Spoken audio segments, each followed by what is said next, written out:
Pronto, acho que vai estar gravando.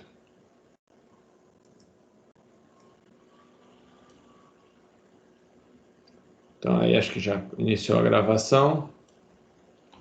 Então, aula passada nós estávamos falando a respeito dos processos, né? O processo, então, é um programa sendo executado. E vamos continuar isso daí. Nós paramos aqui. Então, começamos a falar um pouquinho sobre o que é o escalonamento de processos. O que é escalonar um processo? É fazer essa troca de um programa que está executando por outro. Então, de tempos em tempos, a sua CPU é interrompida e ele vai lá, tira o programa que está rodando, coloca para o final da fila, por exemplo, vamos por esse algoritmo, e pega outro programa e coloca para ser executado. Então, essa parada, pegar um programa, parar de executar, colocar no final da fila e começar e colocar o outro no lugar, isso é o escalonamento de processo. Então, quem faz isso? O escalonador de processo. Quem que é o escalonador? É um programa. Bem, então, é um programa que a função dele, que ele está programado dentro, a única coisa que ele tem programado lá dentro é, quando der um tempo, ele vai lá, escolhe um dos programas segundo um dos critérios que você pode definir, pega esse programa e coloca lá para ser executado. Deu tempo novamente, tira o programa e coloca outro para ser executado. Tudo bem? Então, o que o escalador de processo faz? Ele decide qual processo vai rodar e por quanto tempo esse processo vai rodar. Professor, não é o tempo igual? Depende do algoritmo. Tem algoritmo que escalador de todos os tempos são os mesmos, um quanto que a gente chama. O que é o quanto? Esse tempo que ele vai ficar. Tem alguns que o quanto é o mesmo, tem outros que o quanto tem valores diferentes, etc. É uma rotina executada sem que o processo tome conhecimento. Então, geralmente, o processo não sabe que isso está sendo feito. Tudo bem? Então, o que vai acontecer? Quando o sistema está rodando lá dentro, essa rotina é executada, o escalador de processo é executado, o software que está rodando no processador, ele não sabe que foi interrompido. É como se tivesse um raio congelante. Seria mais ou menos isso. O que acontece? Seu programa está rodando aqui, tudo bem? Aí, de repente, ele vai lá e congela o seu programa. Pá, congelou. Então, ele para exatamente onde estava e vai para o final da fila. Pega um outro que estava congelado, põe lá para ser executado, descongela e ele continua a partir de onde estava. Então, para o programa, ele não sabe que ele foi, entre aspas, congelado. Bem, ele não sabe que ele foi interrompido. Por que não? Porque o sistema ele tira como se fosse uma foto da onde está fazendo. Igual fosse um filme. Um filme, ele tem isso daí. Um filme, ele não é filmado o filme inteiro num dia. Então ele filma uma cena e no meio da cena, ó, hoje não dá mais tempo. Aí a hora que termina aquela cena, manda todo mundo ficar parado, batem uma foto da onde todo mundo tá. Aí cada um vai para sua casa. No outro dia, todo mundo, os atores, cada um volta para o lugar, ele posiciona a câmera no mesmo lugar e ele compara a foto que ele bateu com todas as pessoas que estão lá dentro. E começa a olhar, fala, ó, tira esse negócio, ó, coloca um vaso aqui, ó, tava onde tinha um vaso. Ó, sua roupa tem que ser a mesma. O seu figurino tá errado. Então ele vai comparar tudo isso para continuar a cena sem que você perceba. Ele vai ter o corte, você não vai saber que houve uma mudança de dia. Ficou claro isso daí?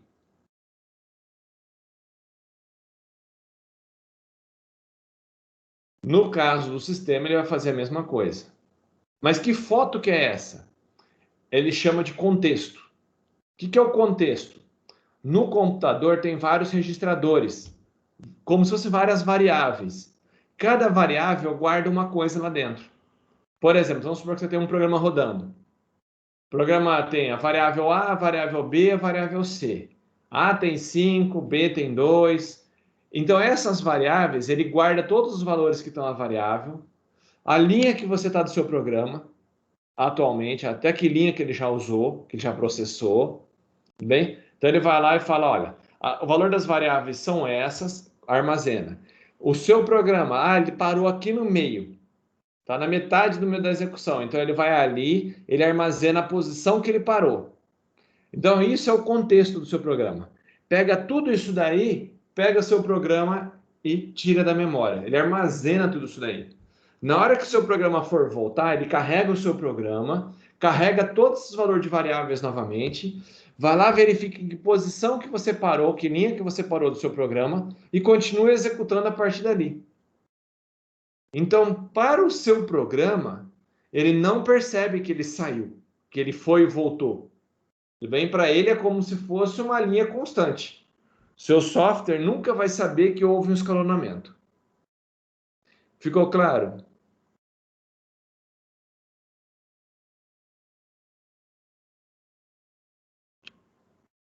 Então, beleza. Então, o que ele tem que fazer? Fazer essa troca de contexto. Então, de tempos em tempos, ocorre uma interrupção, que é um sinalzinho. Então, dentro do seu computador tem um timer, tem um reloginho que fica ali dentro. E de tempos em tempos você programa, olha, depois de 10 milissegundos, você coloca o tempo, cada sistema operacional define esse tempo, que é o quanto. Aí depois de um certo tempo você vai lá e faz a troca, você faz a interrupção de tempo. Aí a hora que dá esse tempo, esse contador de relógio, a hora que der o tempo ele vai lá e gera uma interrupção. Aí essa interrupção, o que ele faz? Avisa o escalonador de processo, que é o programa. Aí esse programa roda e fala, olha, tira tudo que está aqui da memória, põe lá armazenado quietinho, parado lá no final da fila, pega um novo programa, coloca no processador, põe para rodar, aí você vai dormir. Aí você fica quieto. Ele vai esperar chegar a vez dele novamente.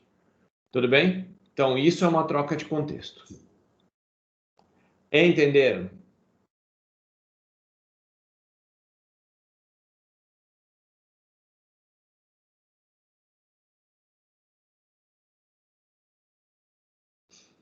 Então, beleza. Então, aqui está um programa. O programa A está sendo executado. Vamos colocar lá. O programinha A está sendo executado. Aí, de repente, deu a interrupção. Terminou o tempo dele. O que ele vai fazer? Vai salvar tudo que o A fez até agora. Salva todas as variáveis de A. Tudo bem? Aí ele sabe qual que vai continuar agora. A é o processo B. Beleza. Ele vai lá, pega tudo onde o B parou, carrega todos os valores de B, de onde B estava, e continua executando o B. Tudo bem? Aí chegou no final, deu o tempo dele. O que ele faz? Salva tudo que o B tinha feito, tudo que ele fez até aqui, ele salva o valor de todas as variáveis onde ele parou, carrega novamente os valores do registrador A, das contas, ele não tinha salvo aqui, ó. Tudo que ele salvou aqui, carrega aqui de novo. Carregou os registradores, volta a executar o A. E ele vai ficar alternando entre um programa e outro, um programa e outro, um programa e outro, até que o programa acabe. Entenderam que é uma troca de contexto?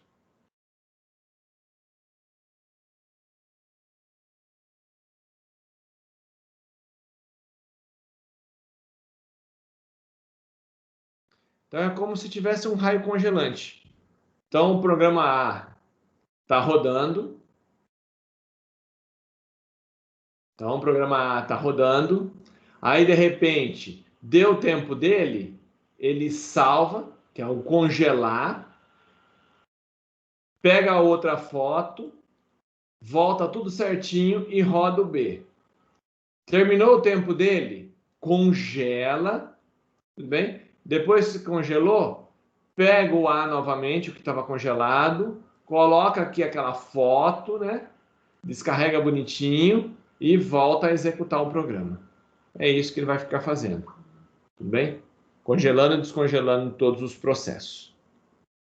Alguma dúvida até aqui?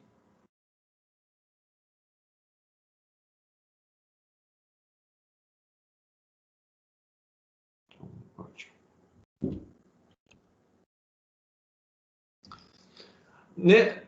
Nesses contextos, o que eles vão salvando? Eu vou salvar todos os registradores, Vou salvar qual é a cota que ele tinha, quanto que ele já usou do HD, qual o acesso que ele tem, quais são os privilégios que ele vai ter. Então, todos aqueles dados ele salva lá dentro. Ele tem que salvar todos esses dados para a hora que voltar e carregar novamente os dados que estavam lá dentro. Tudo bem? Então, como se fosse uma foto disso daí. Até aqui alguma dúvida? Então, isso se chama escalonamento de processo. É essa troca de contexto. É tirar um programa e colocar outro. Tira um programa e coloca outro. Tira um programa e coloca outro. Então, esse é o processo do escalonador de processo. Então, o escalonador, ele é um programa que fica sendo executado de tempos em tempos. Ele fica ativo o tempo todo? Não. Ele de tempo em tempo é executado e a função dele, a única coisa que ele faz é pegar um programa, tira e põe outro. Tira um programa e põe outro. Tira um programa e põe outro. Ok? E o serviço, no caso de um Windows, também é um programa. É um programa sendo executado, como qualquer outro. É como se eu tivesse o Word lá dentro. E concorre da mesma forma. Roda um pouquinho, sai, roda um pouquinho, sai, roda um pouquinho, sai. É um programa, ele vai estar naquela fila ali. Processo A, processo B, o processo B, por exemplo, pode ser um serviço. Vai rodar igualzinho qualquer outro programa. Qual é a diferença entre um serviço e um programa? Geralmente um serviço ele roda em segundo plano, então ele fica quietinho ali dentro e não tem uma tela. Geralmente ele roda ali dentro sem você saber. Como o seu antivírus, por exemplo, é um serviço. Então ele está rodando. É um programa que está rodando, mas não aparece aqui na barra de ferramentas. Então, se você olhar a barra de seu ferramenta do seu Windows, provavelmente não vai aparecer o nome daquele serviço. Por exemplo, você tem um serviço, um servidor web rodando, é um serviço. Ele não vai estar aqui aparecendo na sua barra de ferramentas. Ele está funcionando, está lá, é um programa, só que ele não aparece aqui. Por padrão, ele fica rodando lá dentro e você nem sabe que ele está rodando. Essa é a diferença de um programa normal. O programa normal, geralmente, ele tem um ícone aqui na barra de ferramentas. E tem uma interface.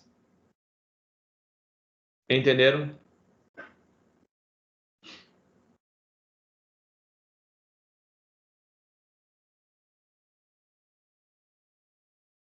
Beleza. Um processo, ele pode ser subdividido, tudo bem? Para aumentar o quê? O uso da sua máquina, o throughput, que ele chama. Como assim? Vamos imaginar o seguinte caso. Eu vou sair um pouquinho só aqui para minha câmera. Vou parar de compartilhar só para a câmera ficar grande. Para vocês aí. Imaginou que nós temos o seguinte caso aqui, ó. Tem um programa aqui, ó, para ser executado. Vou fazer um jogo. Um jogo de 100 mil linhas. Então tem 100 mil linhas aqui, ó. Como que é que vocês aprenderam na faculdade? Roda uma linha, depois roda outra, roda outra, roda outra, roda outra, roda outra. Ele vai rodar o quê? Em sequência. Uma linha após a outra. Mesmo que você esteja usando procedure function. Ah, mas eu criei uma procedure aqui em cima. Chega aqui no meio, eu chamo essa procedure e depois, na hora que eu termino, eu volto de novo na próxima linha. Mas ele está fazendo sequencialmente. Ele só pula aqui, vem aqui embaixo, volta. Mas o que acontece? É uma após a outra. O que acontece com um programa desse estilo? Vamos imaginar que você tem uma máquina com 4 núcleos, quadricore. O que vai acontecer com esse programa? Ele vai entrar aqui, ó, e vai ser executado em um único núcleo. Por quê? Porque você não consegue dividir o programa sozinho. Ele não vai rodar em paralelo. Ele vai rodar como se fosse um único programa. Então, se você tem 4 núcleos, só esse núcleo aqui de cima, ó, que vai estar rodando. E os demais vão ficar folgadão. Então, você dá 100% de uso do primeiro núcleo e nada dos outros. Entenderam qual é o problema? Por quê? Porque o seu programa é uma tripa. Tudo bem? Uma coisa gigante. É assim que você aprendeu a fazer. Você coloca aqui um biguinho, ou abre um colchete, fecha um colchete no final, tem um main aqui, ó, e você mete bala e coloca tudo lá dentro do main.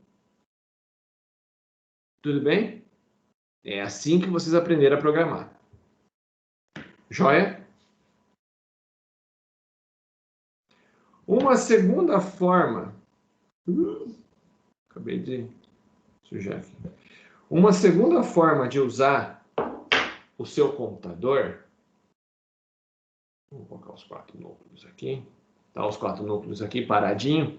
É trabalhar com thread. O que é o thread? Dividir o seu programa em pedacinhos.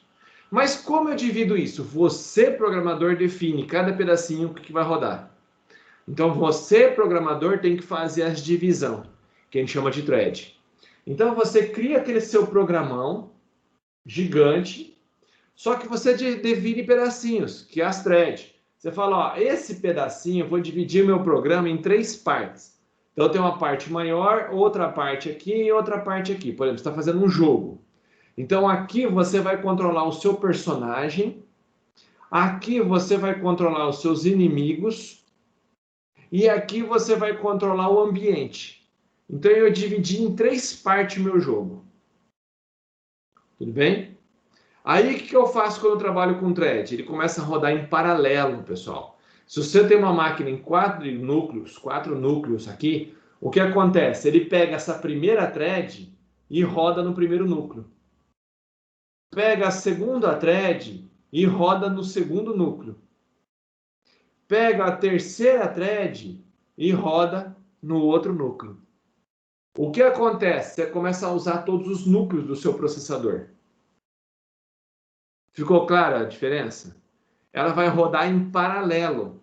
Aí não é pseudo-paralelismo. Não é igual o outro que roda um pouquinho cada um. Você, programador, dividiu.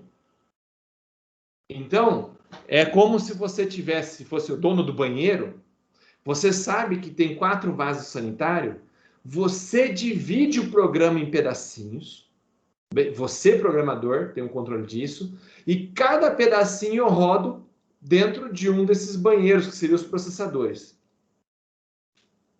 Bem, então eu consigo fazer os 4 rodarem ao mesmo tempo. Qual é a diferença?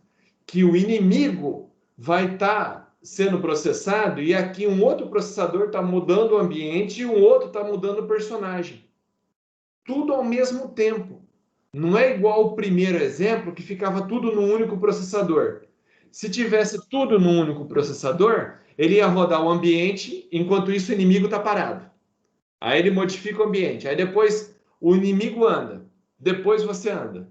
Nunca todo mundo anda ao mesmo tempo. Desse jeito, ele consegue rodar todo mundo ao mesmo tempo. Deixa bem mais rápido. É assim, nossa, é perceptível a diferença de você trabalhar com thread. De você dividir ele em subprogramas. É muito, muito mais rápido. Tudo bem? Tipo, em alguns casos, depende do número de núcleos que você tem. Mas, geralmente, ele chega bem próximo da quantidade de núcleos.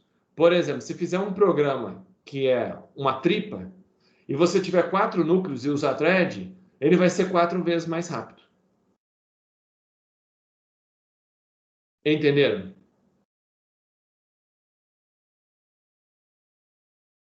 Você passa a usar todo o seu hardware. Isso que ele fala que é o aumento de throughput. Ó. O que é o throughput? É a vazão. É esse desempenho. Por quê? Porque antes você estava usando um único núcleo.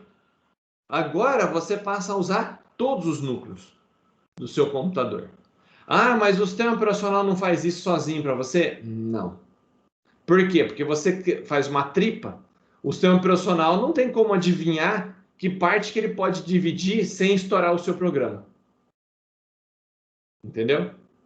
Como que ele vai saber que parte que é a programação do inimigo, que parte que é a programação do ambiente, que parte que é a programação do seu usuário, do seu jogador. Ele não consegue saber isso, ele não tem inteligência artificial para fazer isso. Então, ele roda, como ele não sabe o que tem que fazer, ele roda sequencialmente em um único núcleo. Enquanto isso, os outros núcleos ficam lá, paradão, fazendo nada. Se você faz essa divisão, você passa a ter uma velocidade maior. Entenderam?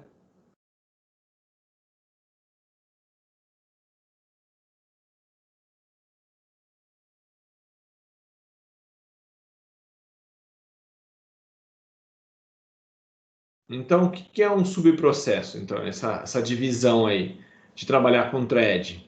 Basicamente, é pegar o seu programa e dividir em um monte de pedacinho, em fatias. É fatiar o seu programa. Quem decide as fatias? Você, programador. Então, você tem que fatiar o seu sistema. E falar, ó, essa parte eu quero que roda num processador, essa daqui eu quero que roda em outro. Então, você fatia e você fala. Você tem o controle disso, não é o sistema operacional. Segundo detalhe importante, todas as fatias compartilham a mesma memória. Então, por quê? Porque é um programa só. Então, o seu programa está na memória. Apesar de cada um rodar num processador diferente, eles compartilham a mesma memória. Tudo está na mesma memória. Bem? Então, o programa, esse pedacinho, tem acesso à memória desse daqui, que tem acesso a isso daqui. Então, se você declarou uma variável global, ela está valendo para todo mundo. Tudo bem? Por quê? Porque é o mesmo programa. Você declarou uma variável aqui, ela vale para o programa inteiro. Então, se tem uma variável i aqui, ó, que é global, ela vale para esse outro processador, vale para esse daqui, vale para todo mundo. Entenderam?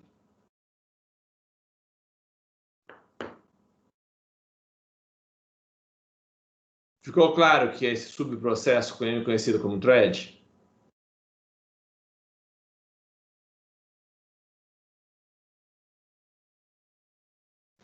Então, beleza. Então, o que é uma thread, então? Eles compartilham o processador da mesma forma que um processo. Então, é como se tivesse um outro programa lá dentro. Só que não é um outro programa, é o seu programa dividido em pedacinhos. Então, ele pega o seu programinha aqui. Você pega o seu programa tripa, que é gigante, e faz o que com o seu programa tripa? Divide e fala que essa parte eu rodo no processador 1, essa parte no 2 e essa parte no 3. Então, é o mesmo programa. Na memória, vai ficar tudo junto. Todo mundo está todo junto na memória. É diferente de dois programas rodando. Quando eu tenho Word e Excel, cada programa tem a sua memória. Aqui é o Word. Aqui é o Excel. Um eu tenho Word e outro Excel. Cada um é um programa diferente. Aqui é um pedaço de memória que só o Word tem acesso. Então o Word não consegue acessar as coisas do Excel. Nem o Excel acontece do Word. Por quê? Porque são dois programas diferentes. Eles não estão compartilhando a memória. Ficou clara essa diferença? São programas diferentes. Cada programa vai rodar numa CPU. Por exemplo, eu tenho várias CPUs, o Word pode estar rodando numa CPU, o Excel está rodando na outra CPU. Tudo bem? Cada um está rodando numa CPU diferente. Só que eles não compartilham a memória. Um não consegue, o Word que está aqui, não consegue pegar nada que está no Excel, nem o Excel consegue pegar alguma coisa que está dentro do Word. Tudo bem? Então, essa é a diferença. Quando eu faço uso de thread, eu não tenho um monte de programas. É uma memória só. É um programa só que você divide em pedacinhos. Você, programador. Mas e na hora de programar? Se eu programo para um processador de 8 núcleos, mas o PC só tem 4. Como faz para rodar? Ele vai, se você falar que tem 8 threads, não tem problema, só tem 4. Ele pega 2 bloquinhos desse e coloca num núcleo, 2 bloquinhos coloca em outro núcleo, 2 aqui. Como se tivesse 2 programas, fica dividindo ali dentro. Então, para cada núcleo, vai ficar 2 programinhas intercalando lá dentro. Entenderam? E qual é a vantagem de eu fazer isso? Quanto mais thread eu dividir, maior a probabilidade de, se um cara pegar meu programa e pôr para rodar numa máquina de 16 núcleos, vai ficar rápido. Por quê? Porque você sabia que podia ter uma máquina com vários núcleos. Hoje é uma realidade. Hoje você pega os computadores, a maior parte tem pelo menos 4 núcleos.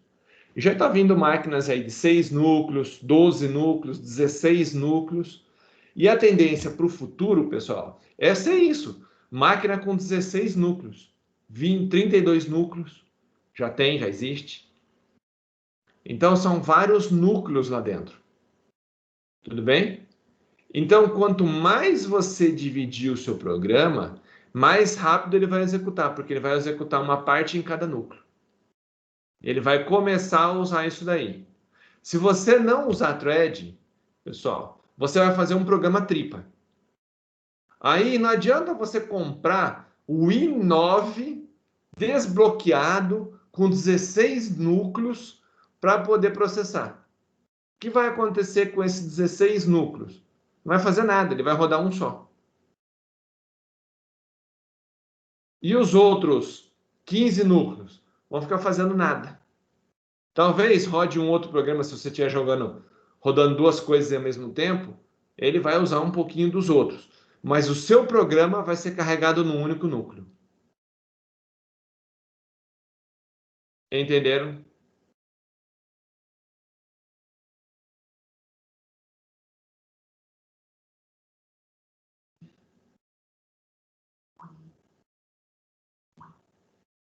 Não sei muito.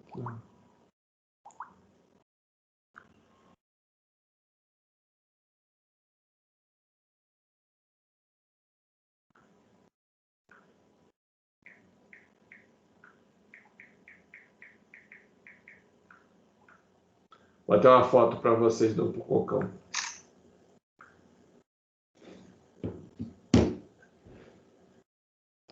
Ficou claro? Então, o que é legal? Você trabalhar com vários núcleos. Quanto mais núcleos você conseguir trabalhar, melhor vai ficar o desempenho do seu sistema. Entenderam?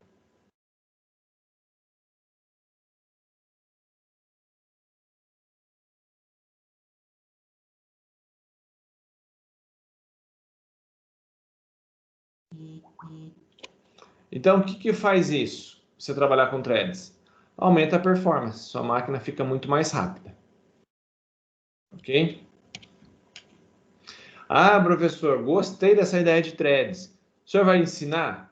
Provavelmente não. Se sobrar tempo, ensino. Se não, o que vocês vão ter que fazer, pessoal? Tutorial. Pegar, escolher a linguagem que você quer, que você usa. Ah, eu gosto de programar em C, gosto de programar em Java. Como é que usa thread em Java? Como é que usa thread em C?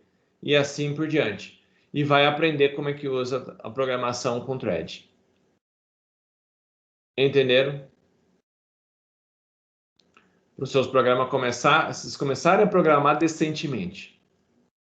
Jogos geralmente usam threads. Mais jogos modernos.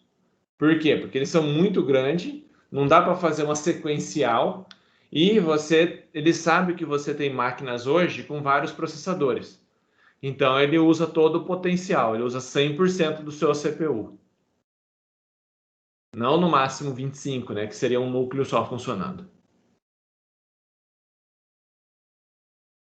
Joia?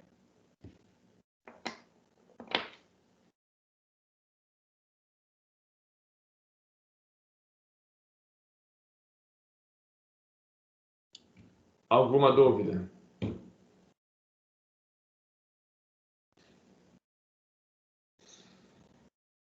Não. Todo o processo, ele também tem que ter alguma forma de comunicação entre eles. Então, quando os programas estão rodando, geralmente existe alguma forma de comunicação entre um programa e outro. Uma área de transferência, um pipeline, alguma forma de comunicação. No Windows é bem comum Ctrl+C, Ctrl+V. Você está num programa, você dá Ctrl+C, vai no outro programa, dá Ctrl+V. O que é isso daí? Tem uma área em comum, todo mundo tem acesso a essa área. Então, o que o Windows faz? Tem uma região de memória que ele deixa reservado, que é a área de transferência. Tudo que você copia da Ctrl+C, ele faz uma cópia dentro da área de transferência. E essa área de transferência, ela tem acesso, todos os programas têm acesso a ela. Então, todo mundo consegue acessar ela, tanto copiando coisa lá dentro, como recortando coisas de lá. Então, é o Ctrl+C, Ctrl+V. Então, tem que ser algum jeito de fazer a comunicação entre programas diferentes. Você pode passar um parâmetro para um processo. Então, tem que ter, existe sempre uma forma de comunicar. Ok?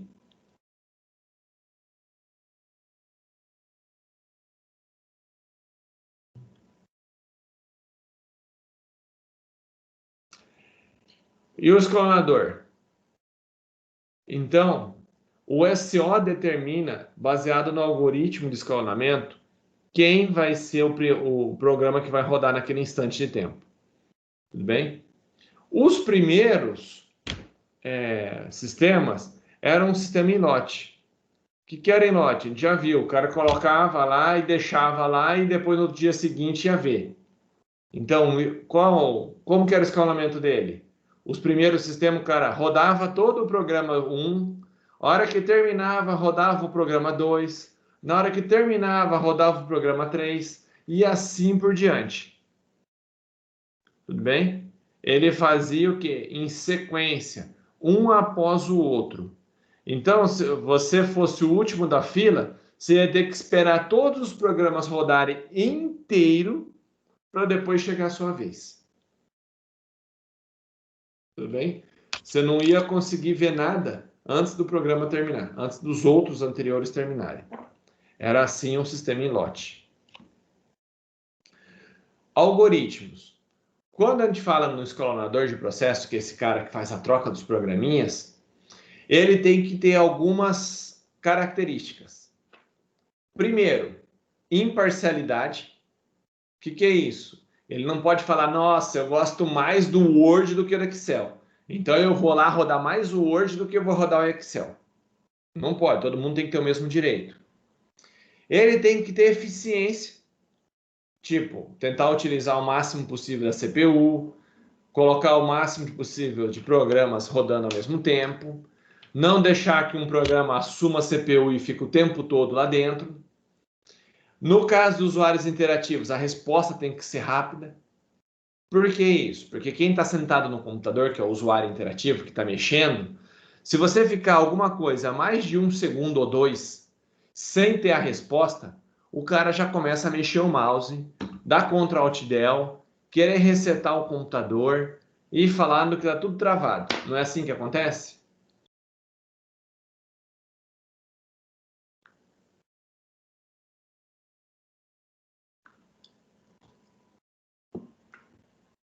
Então ele tem que ser bem rápido. Ficou claro?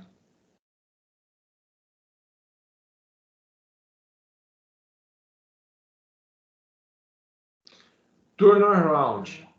Terminar o mais rápido possível o processo.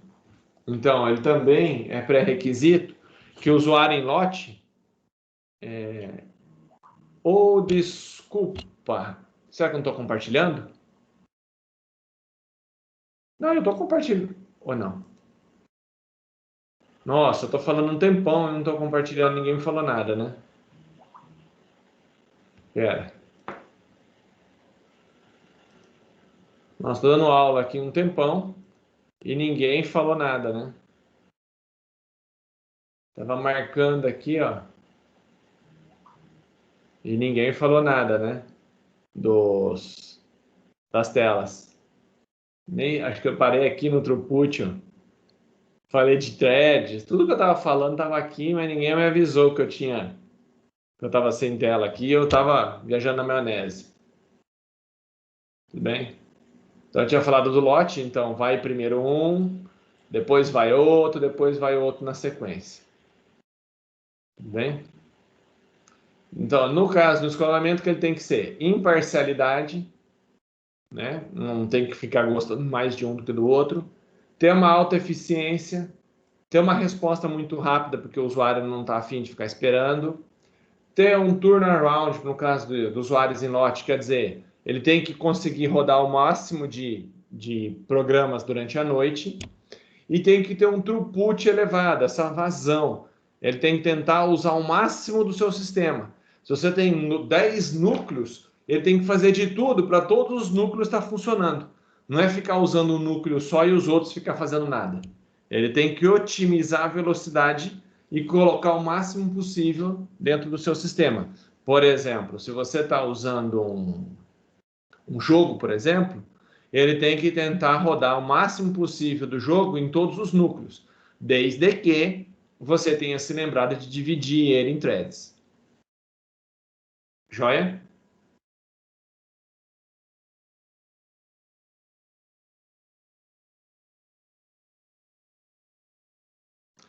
Professor, uma dúvida.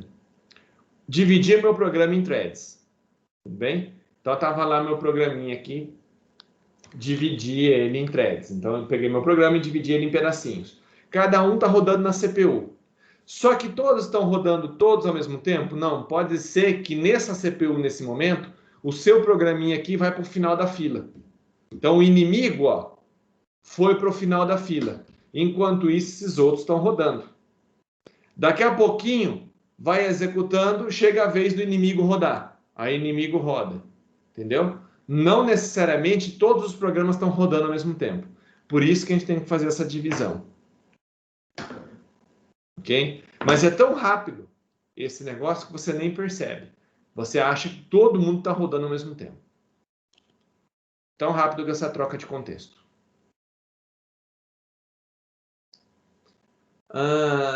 Algoritmo de escalonamento.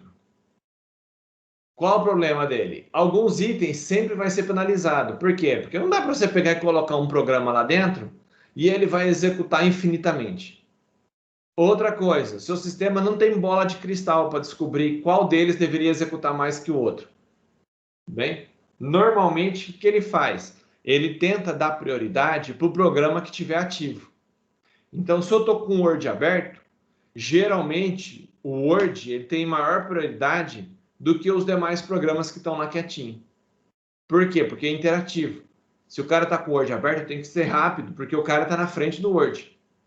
Bem, então um programa ativo, geralmente ele tem maior prioridade, ele vai primeiro na fila. Tudo bem? Se tem alguma coisa para fazer, ele vai primeiro. Não há como atender todos os requisitos sem penalizar outro. Então, sempre alguma coisa, se você não vai dar para poder atender todo mundo. Tudo bem? Por quê? Porque todos os programas queriam ficar com um processador só para ele. E não pode acontecer isso aí, você está dividindo. Ok? Você vai fazer da melhor forma possível, mas vai. Então, existe alguns algoritmos que a gente pode fazer isso daí. O algoritmo um dos mais utilizados é o round robin. Tudo bem?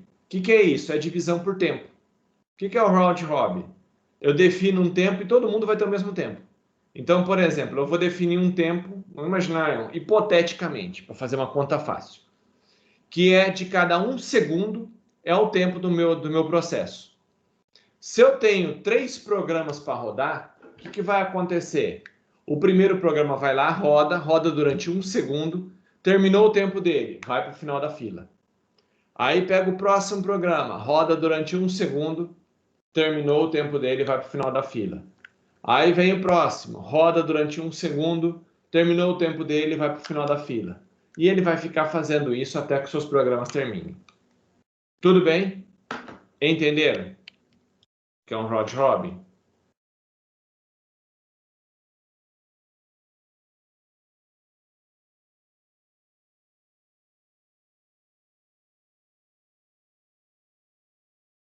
Beleza. Prioridade. Prioridade, ele normalmente vem relacionado a fatores externos. Então, é o que eu falei para vocês. Às vezes, um programa ele roda mais que os outros. Exemplo, que é um fator externo? O usuário. Então, o usuário está rodando o Word. Então, o Word vai ter mais prioridade do que os demais programas.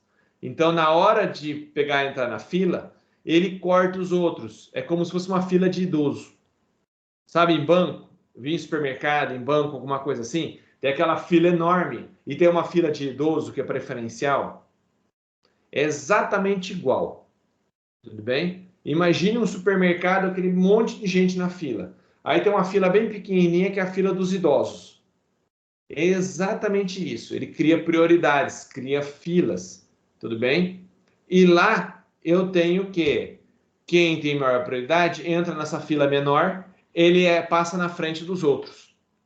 Tudo bem? Igual é em banco, etc.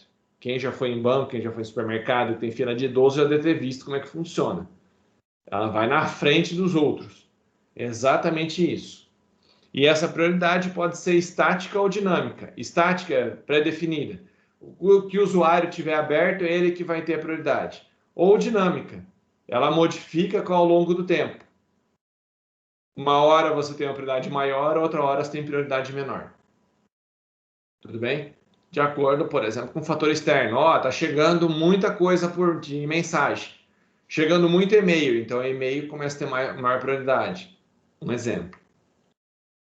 E múltiplas filas. O que é múltiplas filas? É uma modificação da prioridade. Eu crio várias filas, cada fila tem uma prioridade diferente. Tudo bem? Quando você vai executar, você é classificado para uma das filas. Então, eu teria uma fila de gestante, uma fila de idoso, uma fila de pessoas até 20 anos, uma fila de pessoas até 40 anos. Então, eu teria várias filas lá dentro. Tudo bem? Por isso que chama múltiplas filas. E quando você chega, de acordo com um critério, você é colocado em uma dessas filas. Tudo bem? E normalmente é por uso de processador. Então tem filas que tem prioridade maior, que usa mais o processador, tem fila que é menor. Dependendo da sua prioridade, você se encaixa em alguma delas. O Windows, por exemplo, trabalha assim. O Windows, Linux. Entenderam?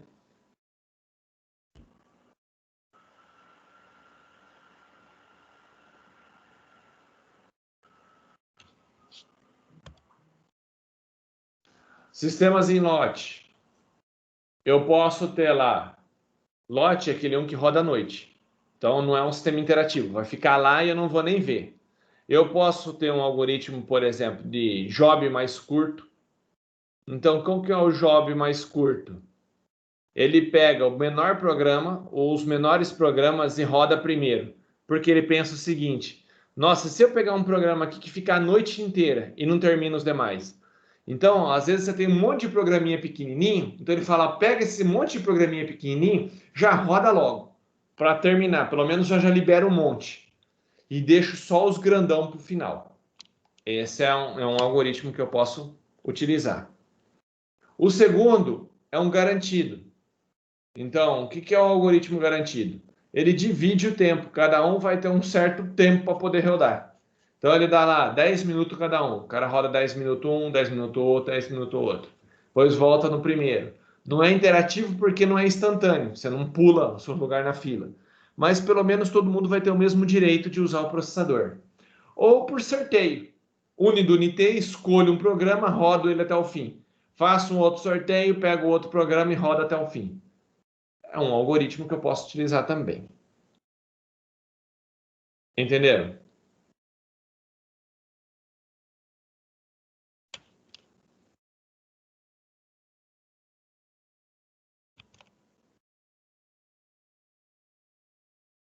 Bloco de controle de processos, também conhecido como PCB, tudo bem? Ou descritor de processos. É uma área da memória localizada no núcleo DCO que armazena informações referentes a um processo. Tudo que está do seu processo ele fica armazenado lá dentro. Então ele tem tudo que o seu programa está fazendo. Qual a prioridade, nome, o estado, quem foi que criou, etc. Então, isso é uma tabela que fica dentro do seu sistema operacional armazenado lá dentro. Geralmente, quando você dá Ctrl Alt Del, vai no gerenciador de tarefa do seu sistema, do seu aplicativo, ó, tá aqui um monte de programa rodando, tá vendo? Ó, eu tenho um monte, ó, de programas rodando lá dentro. Centenas de programas. Se eu olhar aqui na minha barra de tarefas, eu vou ver uns 4 programas só rodando. Mas internamente tem um monte, que são serviços. Então tem um monte de serviços rodando aqui, ó. E eu não estou vendo ele rodando lá dentro. Não tem uma telinha que está rodando. Eu sei que está rodando lá dentro, por exemplo, atualização. Ele baixa a atualização e eu nem fico sabendo. Tudo bem? Então tem uma série de programas que estão rodando lá dentro. E para cada um desses programas, eu consigo ver o que está acontecendo com ele. Por exemplo, se eu der duplo clique nessa calculadora aqui, ó, está suspenso. Ó. O que ele está suspenso, pessoal? Vocês lembram lá o que é suspenso? Ele entrou em modo que é de bloqueado. Não está usando ou está guardando alguma coisa externa. Vou pegar um aqui que é o Chrome. Aqui, ó, eu posso ver as propriedades desse programa. Quem que está rodando. Onde teve assinatura digital. Os detalhes de quando que ele começou. Qual é a versão. Quem foi que criou esse programa. Quem tem os direitos dele. Tudo bem? Tem o PID, se ele está em execução ou não, quanto de CPU que ele está usando, quanto de memória que ele está usando. E se eu for aqui, eu vou ter mais informações a respeito desse cara. Se ele está virtualizado ou não. Então, existe uma tabela lá dentro que tudo isso fica armazenado lá dentro do sistema operacional para conseguir controlar cada programa que roda lá dentro. Cada programa, ele tem aqui, ó, a árvore de processos para saber quem está lá dentro, quem que tá, qual é a prioridade dele, se é baixa, média, alta, para ver na fila.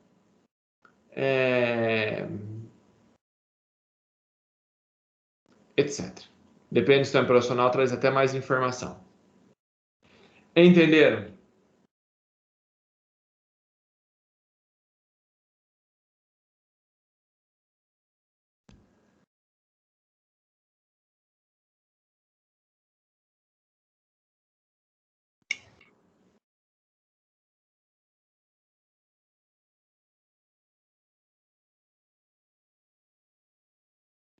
Então, quais são as operações básicas que eu posso fazer sobre um processo? Eu posso criar um programa, o programa está lá, quando você dá duplo clique em cima de um programa, ele começa a rodar. Eu posso destruir um processo. O que é destruir um processo? Eu estou aqui com um programa qualquer, vamos pegar qualquer um aqui.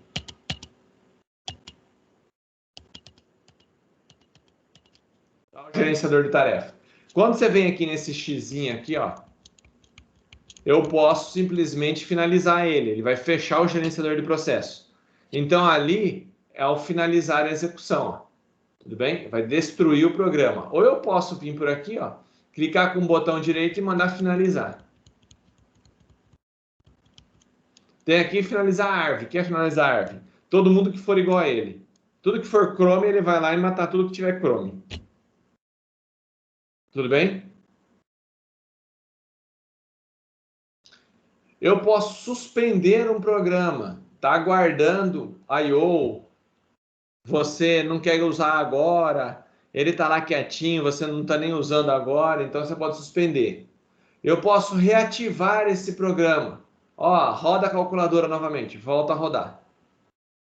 Ela estava lá na memória quietinha, estava suspensa, não estava executando. Agora eu quero pôr para rodar. Ele volta no final da fila. Eu posso alterar a prioridade do meu processo. Como eu altero a prioridade? Lá dentro do seu gerenciador de tarefas, se você vir aqui em detalhes e clicar com o botão direito, eu tenho lá definir prioridade e eu posso alterar a prioridade do meu sistema, de acordo com o meu gosto. Então, eu posso alterar a prioridade. Eu posso bloquear um processo. Então, o processo lá estava rodando, eu posso bloquear ele, deixar ele travado lá dentro. Tudo bem? Só que aqui a diferença é, de suspender um processo, normalmente você está aguardando alguma coisa. Aguardando uma entrada, um negócio assim. Por exemplo, um usuário quer rodar alguma coisa. O bloquear um processo, geralmente você está aguardando a I/O. Está aguardando uma entrada e saída. Alguma coisa acontecer para ele poder voltar. E quando isso acontecer, quando chegar as coisas do HD lá, ele acorda o processo, ele desbloqueia. Ou eu posso despachar um processo.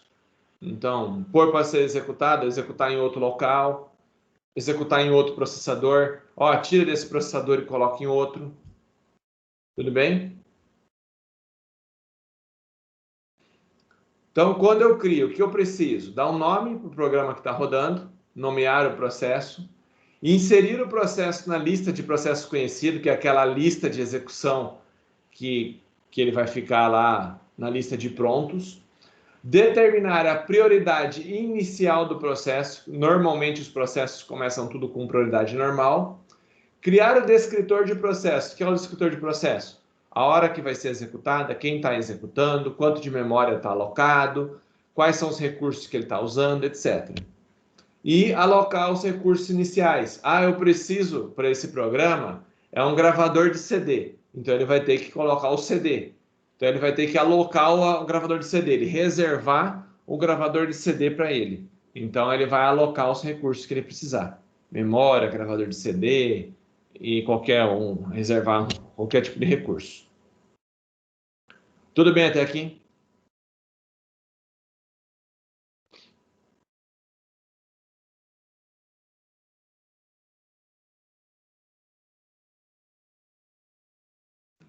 Destruir um processo. Quero desligar lá um programa.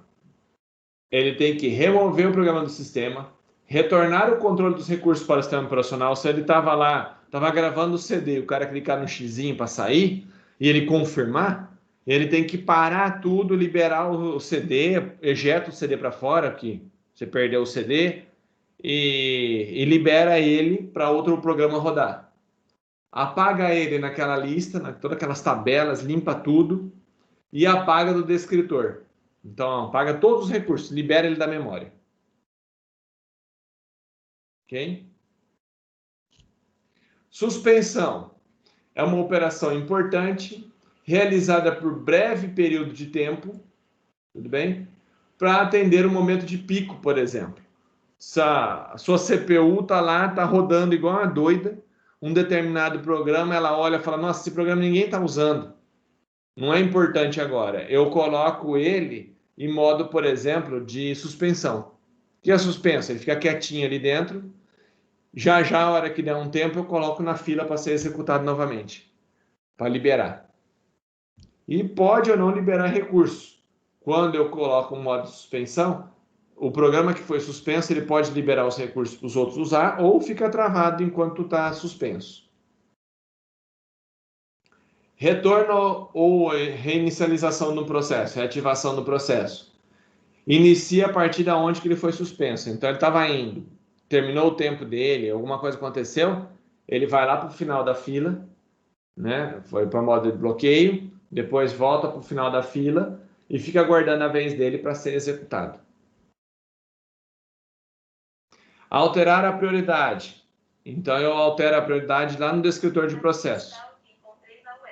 Nossa, estou falando aqui, o Google já está procurando coisas aqui. Ficar ouvindo tudo, está ouvindo a minha aula. Está prestando mais atenção do que muita gente aí, hein? Ele está respondendo aqui. Então, ele altera o quê? O conteúdo das prioridades do descritor de processo. Bem, pessoal, antes que eu esqueça, eu vou fazer chamada no final, então não é para fugir que vai ficar com falta. Bloqueio de processo. Ele é impedido de rodar até que ocorra um evento externo ao sistema. Por exemplo, você está precisando de alguma coisa, precisa do HD funcionar. Estou lendo a pendrive lá dentro. Enquanto ele está lendo a pendrive, ele vai para o modo de bloqueado. Ele fica bloqueado esse processo. Tudo bem? Por quê? Porque a pendrive é lenta. Na hora que ele conseguir ler toda a pendrive, aí ele manda um aviso e fala: ó, já tem a pendrive na memória.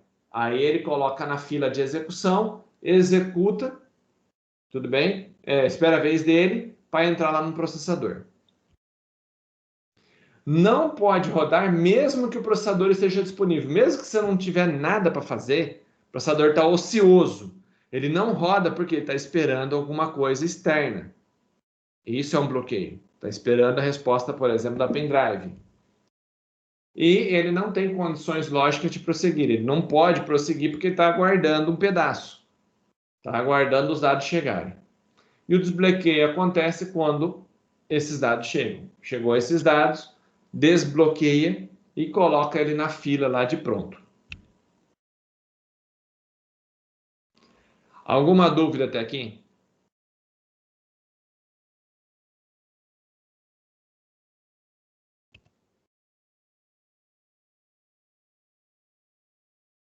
Nenhuma? Vitório, você está aí ainda?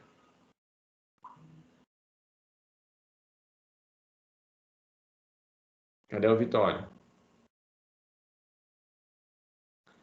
Tem o Vitório e tem o Vanderlon, que está sozinho aqui, ó. Os dois estão sozinhos aí. Ó, junta aqui, ó, ou junta com alguém, porque ou vocês vão querer fazer mesmo o trabalho sozinho.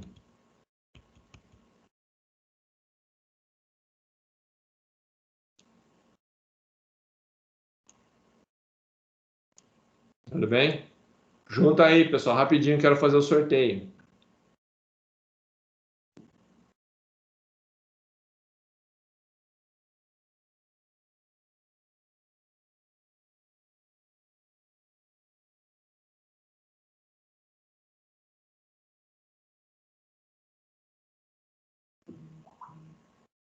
Não, 2 grupos de 2.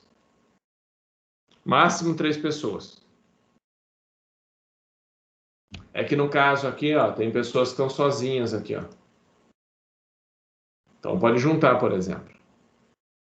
O Vitório, por exemplo, pode juntar com o Vanderlon, por exemplo. Um exemplo aqui, né?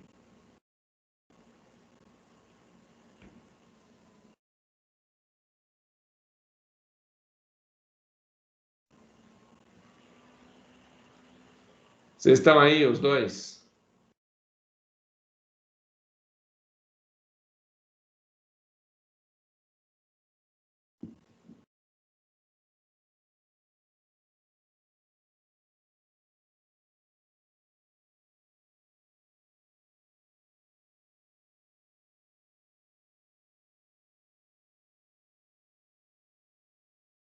Rapidinho aí, pessoal. Fechando os grupos, eu preciso fazer o sorteio.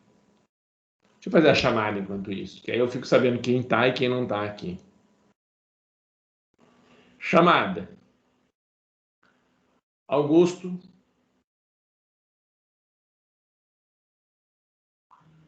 Bianca. Bianca. Não? Bruno.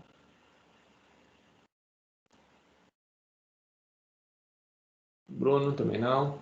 Bruno Henrique. Presente, professor.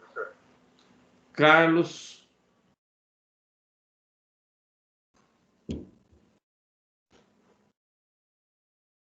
Carlos não. Ciro.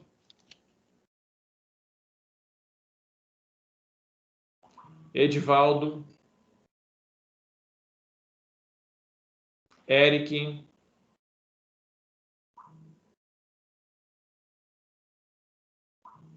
Gabriel Vitor.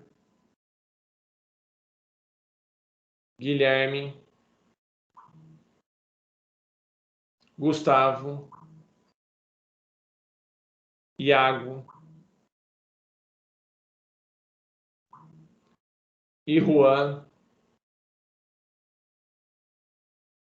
Isaac.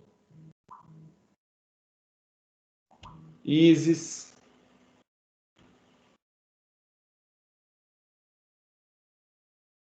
Isis. Tá aí. Ítalo.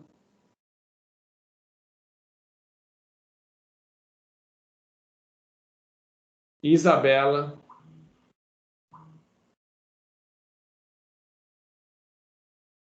Jaine. Jéssica. Presente, professor. Beleza. Gustavo está perguntando se é até 3 pessoas. Sim. No máximo 3. Jonathan.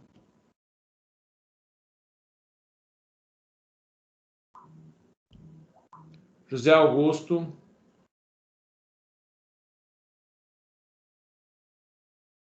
Juan. Leandro. Leandro. Não. Letícia. Letícia. Também não. Luana. Luana. Presente. Lucas Antônio. Lucas Viana. Lucas Vinícius.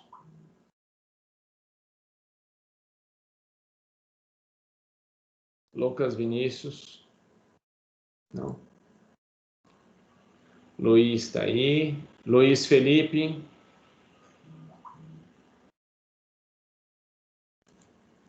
Marcos Vinícius. Mariana. Pedro.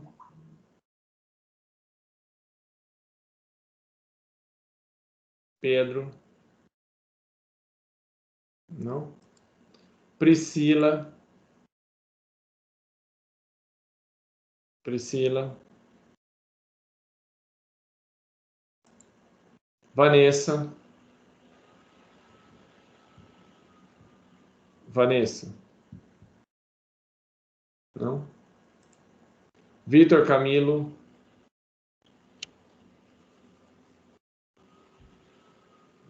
Vitório. Vitório. Não. Vanderlon.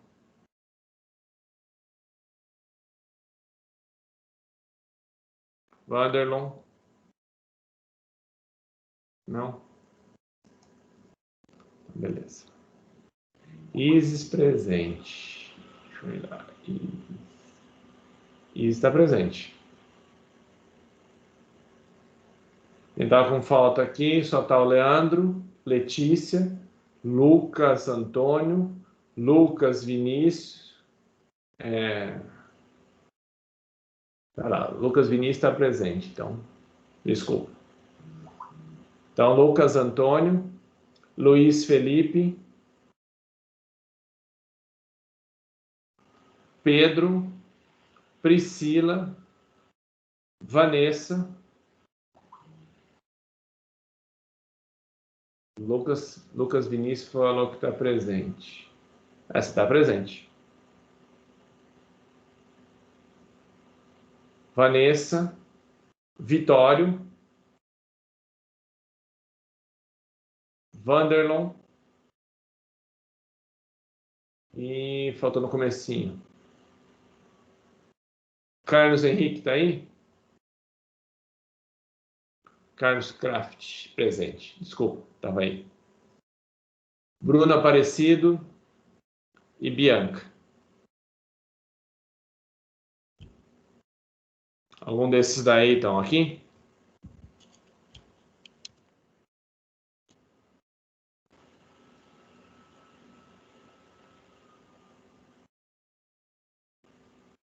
Lucas, Letícia, Lucas Antônio,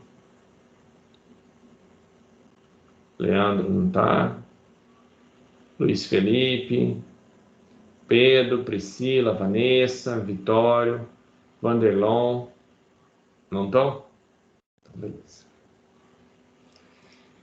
Feito. Então, depois eu converso com esses dois aqui, ó, para ver se eles montam um grupo aí. Beleza? Ou se vai para um outro grupo aqui. Eles podem aqui, ó. Tem dois aqui que estão com 2 só. Se eles quiserem, podia pegar os outros 2 aqui, ó. E já juntar tudo. Não sei se vocês têm alguma afinidade, mas seria possível também fazer um grupo aqui com 3 pessoas, ó. Esse grupo aqui tá sozinho com 2, ó. E tem um aqui e um aqui sobrando. Pelo menos ficava todo mundo com 3. A Mariana falou que vai fazer sozinha. Beleza, você está aqui na lista?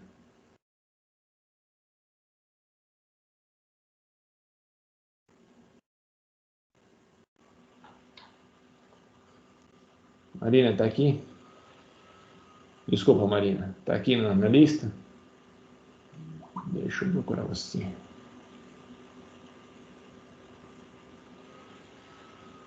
Não está aqui na lista. Tem que pôr aqui, então. Vou colocar você aqui, tudo bem? Marina. Joia? Então, aqui eu tinha... Saiu aqui. Nossa, meu computador aqui tá ficando colorido. Não sei para vocês. Meu cabo de vídeo acho que tá morrendo. Então, aqui eu vou ter que aumentar o número de trabalhos. Aqui eu vou para 13.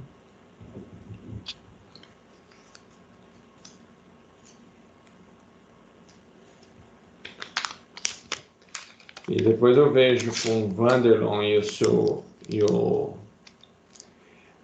Vanderlon e Vitório, vocês provavelmente vão ver depois isso daqui, porque vocês não estão presentes na aula. Então me procurem, tudo bem? Porque para ver se vai juntar tudo num trabalho só. Eu vou fazer um sorteio aqui. Agora, aqui, ó, esses números que estão aqui na frente, eita, esses números que estão aqui na frente de 1 até 14, são os papéis que tem aqui, tudo bem? Então eu vou sortear a... Ixi, o monitor tá ficando louco aqui, o cabo já tá dando pau. Eu vou sortear os alunos aqui, tudo bem? Que cada um vai apresentar aqui, ó. Joia? Tá tudo aqui embaralhado mesmo. E eu vou abrir aqui o trabalho para ficar meio a meio.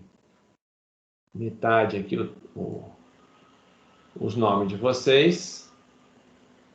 A outra metade vai ser os trabalhos disponíveis. Tudo bem? Então, tá aqui. Todos os trabalhos estão aqui. E eu vou numerar os trabalhos. Opa, deixa eu só alterar aqui.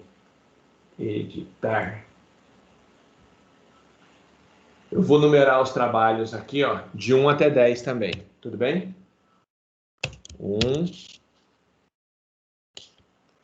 2, 3, 4, 5, 6, 7, 8, 9, 10, 11, 12,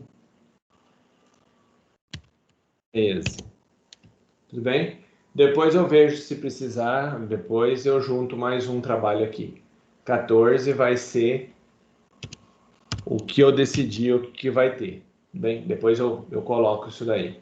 Então, por enquanto, essa é a lista dos trabalhos, dos possíveis trabalhos. Então, eu vou abrir de novo aqui os trabalhos. Então, tem uma lista aqui, ó. Agora eu vou sortear esses números aqui, ó.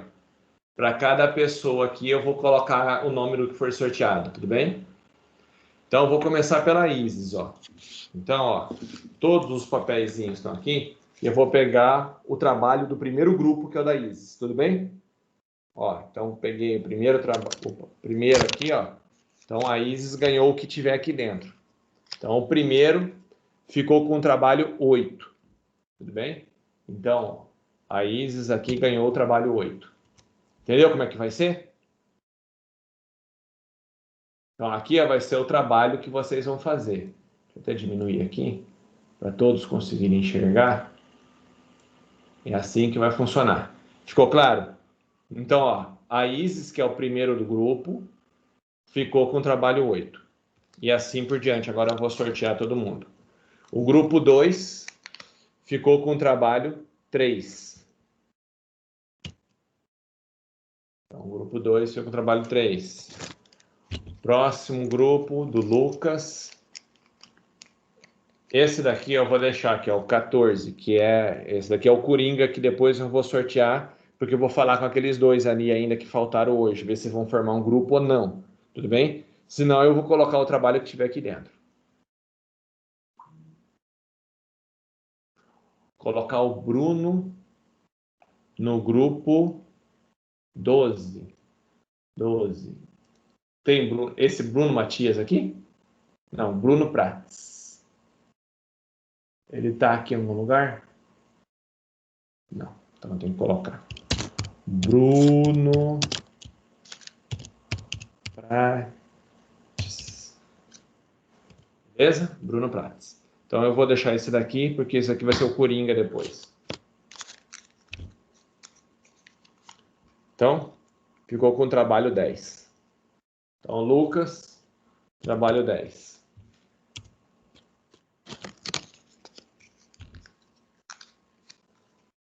Próximo, trabalho 4. Então, Iago pegou o trabalho 4.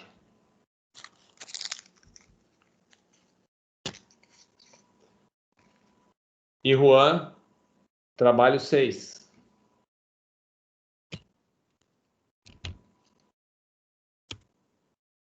Marcos pegou o trabalho 9.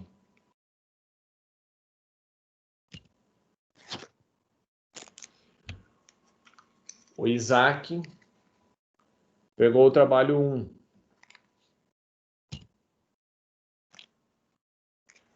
O Vanderlon, depois eu vou ver com eles. Eu vou deixar. Então, o Jonas Botelho aqui também vai fazer mais um. Jonas, você tá aí? Você vai fazer sozinho?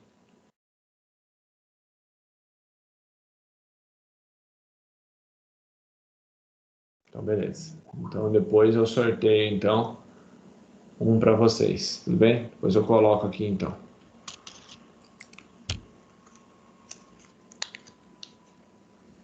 Trabalho 13. Tudo bem? Vanderlon, trabalho 13.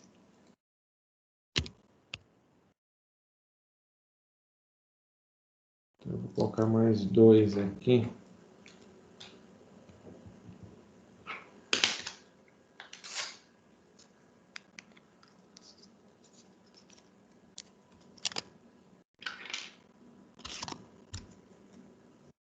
Vitor, trabalho 11. Tudo bem?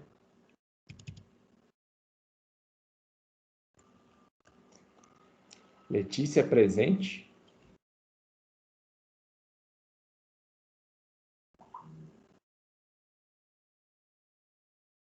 Letícia. Beleza.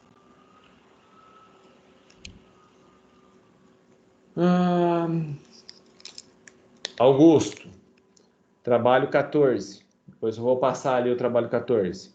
Tudo bem? Que aumentou o número de grupos aqui. Então, trabalho 14.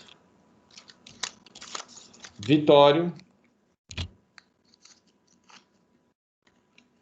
trabalho 2.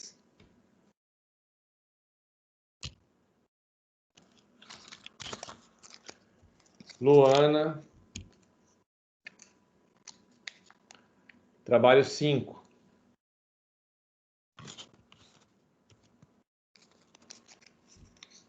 Carlos, trabalho 15. Mariana, trabalho 7. Aliás, Mariana não foi. Mariana foi o 7? Foi. O Jonathan. E o que faltou aqui? 2, 3, 4, 5, 6, 7, 8, 9, 10, 11. Trabalho 12. Pronto. Acho que todos estão aí. Beleza? Quanto ao sorteio. Lucas Vinícius está sem grupo. Desculpa, Lucas Vinícius. Dos que estão aqui, que estão com um grupo aqui, pode ser da Vanessa, grupo do Vitório, grupo do Vanderlon, grupo do Carlos, grupo da Marina. A Marina falou que foi sozinho. Grupo do Jonathan. Algum desses aí poderia encaixar o Vinícius? Jonathan, pode ser? Então eu vou colocar aqui. Lucas Vinícius. Beleza? Já tá ali, depois aí eu só acerto ali e colocar mais 2 trabalhos ali, que é o 14 e o 15.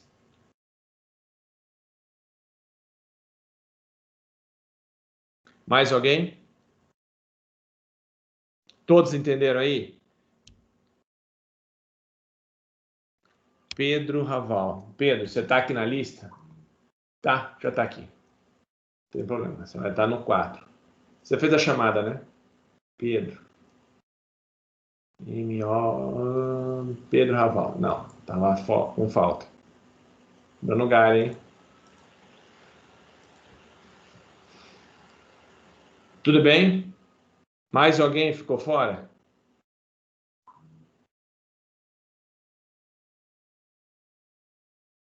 Então, essa é a nossa lista. Eu vou publicar essa lista.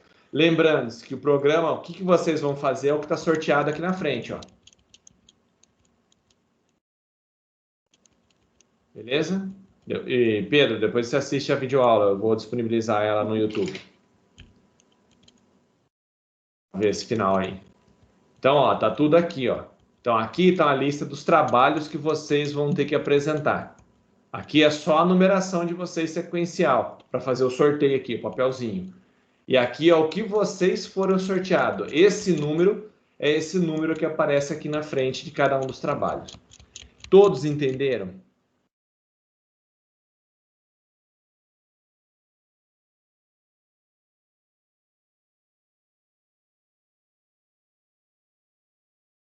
Então, beleza.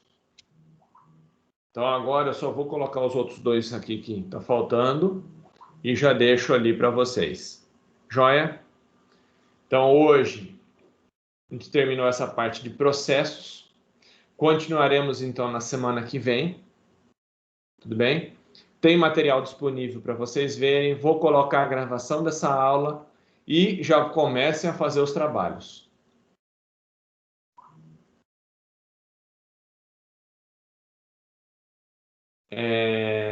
Grupo de quem?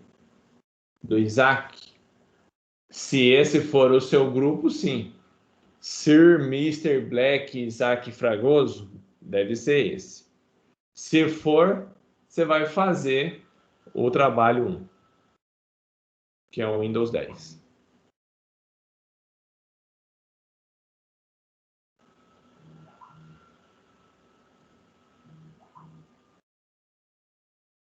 Não fui eu que zoei. É os seus amigos.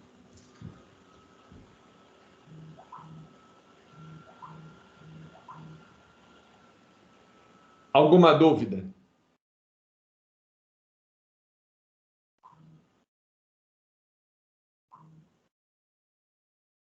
Então, beleza. Se não tem mais dúvidas, um bom final de semana para vocês. Não esqueçam que vocês têm tarefas a fazer agora, tudo bem? E tem material para poder assistir. Uma ótima noite para vocês e estou à disposição para quem tiver gerar alguma dúvida.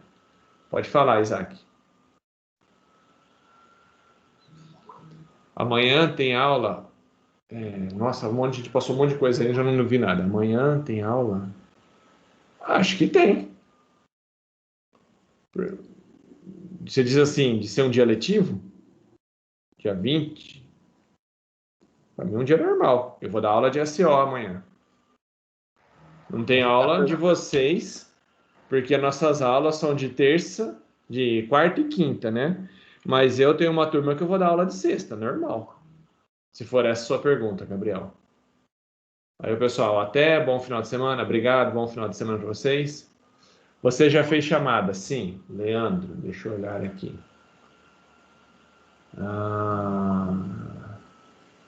Leandro, estava com falta, coloquei presença, tudo bem? Isaac, não vou ter final de semana. Vou trabalhar o dia todo de sábado e domingo. Pô, complicado, mas fazer o quê? Mas bom, final de semana mesmo com trabalho. Tudo bem? Mas não esqueça que tem coisa para fazer de algum horário aí durante a semana. Gustavo, É o que, Gustavo? Era essa a resposta que eu estava fazendo? Não sei. Ele fez, né? É feriado em algumas cidades. Algumas cidades sim, porque é o dia da consciência negra, né? Mas eu vou continuar trabalhando do mesmo jeito. Bem, independente se for feriado em Birigui, se não for, eu vou trabalhar da mesma forma. Tudo bem? Eu não vou fazer a distinção. Falou, pessoal. Uma ótima noite aí. Obrigado a todos aí que estão mandando coisa aqui. Isaac, obrigado. Bom final de semana. Obrigado para você também. Boa noite a todos aí. Acho que agora só ficou alguns aqui que faltou, mas poucos.